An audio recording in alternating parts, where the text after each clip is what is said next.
Mesdames, Messieurs, bonjour et bienvenue à la revue de la presse édition du 4 août 2026. Cameroun Tribune ce matin, titre Force de défense. 5 nouveaux généraux des colonels ont été promus hier par un décret du président de la République.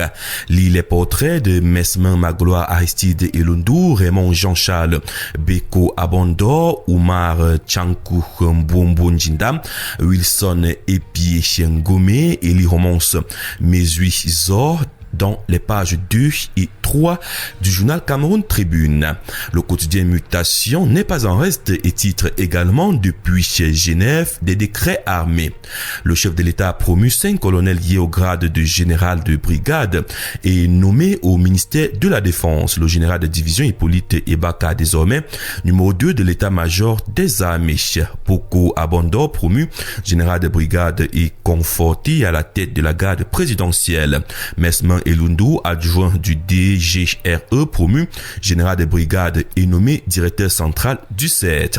Les détails sont à retrouver à la page 3. Le quotidien Vert Émergence emboîte le pas aux autres journaux ce matin et titre Force de défense du mouvement dans l'armée. Le journal nous renvoie les détails à la page 5. L'info à chaud également. Titre ce matin, Paul Biya est en bonne santé et nomme de nouveaux généraux. Au garde à vous. Le journal nous renvoie les détails dans les pages 4, 5, 6 et 7. Le quotidien Le Messager et titre aussi restructuration militaire. L'armée blindée de Biya.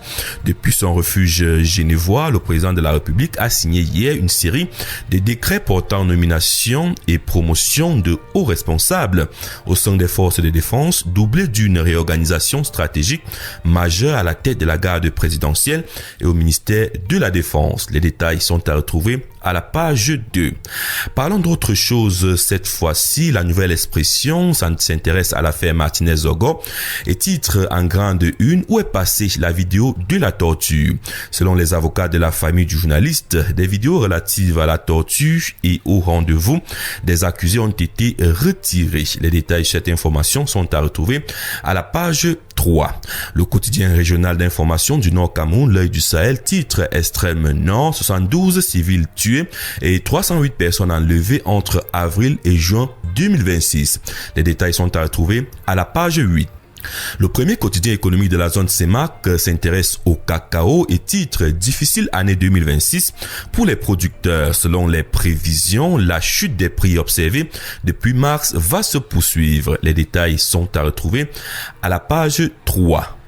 Le bi-hebdo Le Point, titre Vente d'actifs de la Sosucam, Filouterie, groupe Castel, Lodélie. Fort des crises à répétition, le groupe Castel a négocié le rachat entier de ses parts par des actionnaires privés sans avertir l'État du Cameroun, ni procéder à une session régulière impliquant tous les acteurs de la chaîne de production. Ceci en violation des conventions internationales et des normes de travail. Le Point bi-hebdo étale les détails sur cette information à la page 11. Parlons santé avec le quotidien Éco-Santé qui titre Allaitement maternel. Le Cameroun entre progrès et défis. Le taux d'allaitement exclusif est passé de 28% à 40% en une décennie au Cameroun. Un progrès réel, mais encore loin des standards internationaux. Faute d'allaitement exclusif, près de 9700 enfants meurent chaque année avant leurs 2 ans au Cameroun. Un chiffre qui interroge l'état des lieux 10 ans après les premières campagnes de sensibilisation. Entre progrès mesurés et résistance persistante, l'allaitement maternel exclusif reste un défi de santé publique au Cameroun. État des lieux chiffré d'un combat encore loin d'être gagné. Allons à la page 7 du quotidien Éco-Santé lire les détails. Le quotidien d'information républicain Le Drapeau s'intéresse au réseau interconnecté sud de ce matin et titre en grande une le ministère de l'énergie et des eaux muscle le maillon de Mpouang.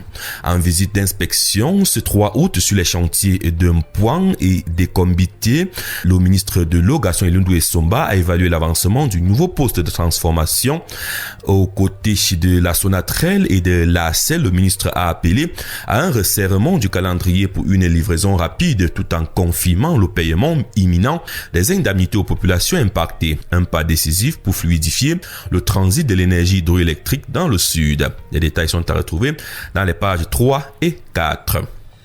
Terminons avec les défis actuels ce matin qui titre Évasion de l'or. Le MINFI lance des redressements fiscaux et douaniers. Ce redressement est conduit par une équipe mixte Sonamine, DGI et DGD et vise à recouvrir les manques à gagner en termes d'impôts et taxes issus des déclarations minorées et des défauts de déclaration entraînant l'absence de collecte ou alors des collectes insuffisantes opérées par la Sonamine dans les sociétés qui exercent au Cameroun. Les détails sont à retrouver à la page 3. Mesdames, Messieurs, c'est la fin de cette édition de la revue de la presse ce matin. Merci à vous d'avoir été à l'écoute. Rendez-vous dans les kiosques à journaux pour acheter votre journal à la somme de 400 francs CFA. Bonne lecture à vous et excellente journée.